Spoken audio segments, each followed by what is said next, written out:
Hey, welcome back. Welcome. So today, I just want to give a little rant about. I've been seeing a lot going on in the news and different content creators on YouTube talking about the ATF is going after these buy, build, shoot kits. Forgive me for not being maybe historically accurate. Or things of that nature, and you're getting it raw too. I don't really do a whole lot of video editing. I'm not real savvy on that. So, a really long time ago, when this country was founded, I'm assuming,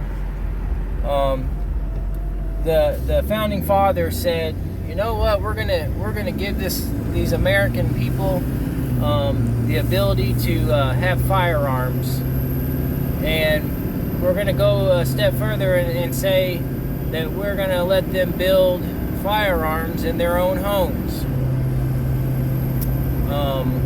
Now, I'm for guns. I'm not against them.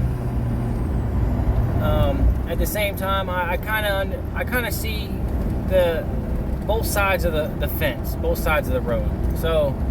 On one side, you got people thinking their rights are being infringed upon, and on the other side, you got people saying, you know, we need to keep these buy, build, shoot kits out of the hands of the wrong people, because you can go online right now, or you could, and you could order one of these kits for, I don't know, $509, $510.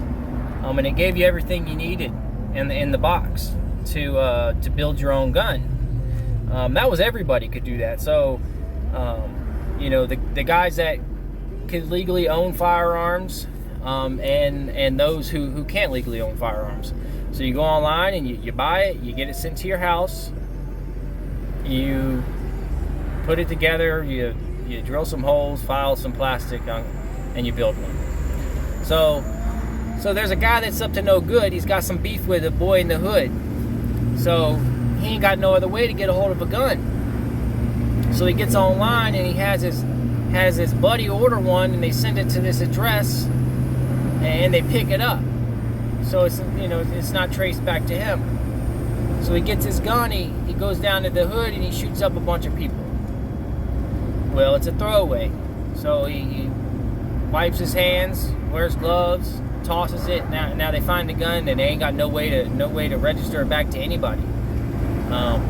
So that's where I think the problem lies, and a lot of people they're not really thinking about it like that. So if you have a kit you can buy that has everything you need, minus the magazine and the ammunition, you've got everything you need in there to build yourself a fully functioning 100% legal firearm. Now see, whenever they wrote that, I'm assuming they didn't anticipate that the government would go behind their back and say XYZ, they can't have firearms. They made a mistake. We're going to have to take their firearm rights for the rest of their life. They didn't anticipate that. So the fact that you're still allowed to do that is just going to show that this government, that our government is BS. They are crooked. But at the same time, I can understand where they're coming from. They don't want the wrong people to get a hold of these firearms. And the braces. Well, hold on. Let's go back to the firearms real quick. So, if you are a law-abiding citizen and you can walk into any FFL and purchase a firearm because you can pass their background check, why in the hell, in my opinion, why in the hell would you want to order a kit offline and spend 3 or 4 hours building this gun? I mean, why would you want to do that? Now I can see what they say is, you know, they might not be up to no good.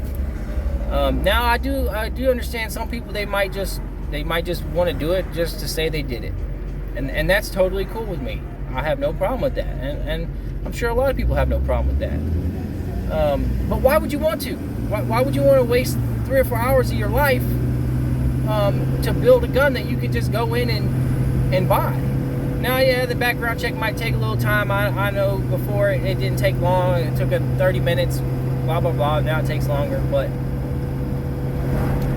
to these pistol braces, I have never seen somebody use a pistol brace for its intended purpose.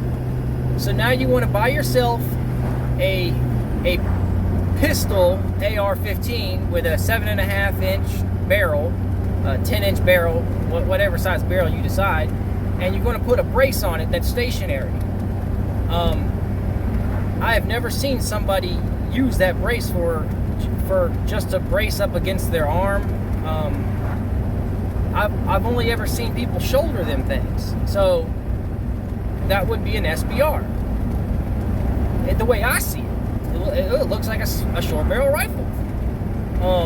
More compact, easier to move around, but they want to tell everybody that it's a pistol. It is a pistol shooting a rifle round. I don't understand why people are bitching. Just fill out the paperwork and pay the $200. What's the problem with it? If you can legally do that, why not just do it? Because if you're in the market to buy an SBR, you've got the extra $200 to get that tax stamp. But like I said, I can see both sides of the fence, but I think a lot of these people are reaching. I don't think it's necessarily the rights that they're trying to infringe upon, because like I said before, they've already done that in 1968. But just think about that. Just take a second and think about it. If you can legally buy a firearm, why would you want to build one? If you can legally buy an SBR, why would you want to buy some brace and throw on your 7.5 inch 300 blackout or 223 rifle? All right, man. Well, I appreciate you guys listening to what I had to say, just running off at the mouth a little bit. Throw me a like if you wouldn't mind, or a dislike. I don't care. Appreciate your time. Hope you guys have a great day. Thanks a lot.